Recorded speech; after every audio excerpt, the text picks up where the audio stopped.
伫咧雪霸国家公园关雾山庄头前有一丛树龄80个台湾特有种捕蛇樱，但是当到3月时阵，这花蕊会开甲真济，而且拢是白色的，游客也形容讲这就是3月色。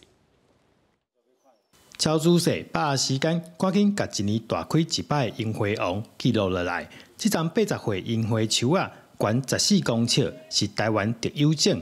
但年3月大开，拢吸引真侪人上山来佚佗。它其实已经几乎接近满开了。我本来想说前几天看说樱王好像还差一点点，然后就发现樱后已经满开，就想说那不然就先来看樱后，下次再来看樱王。我们上次有去那个武陵看樱花，然后那边就是粉色的居多，然后这边看到白色的雾社樱，还觉得蛮特别、蛮漂亮的。这几天好天来看花游客实在太多，林管处开始做总量管制，避免山区塞车。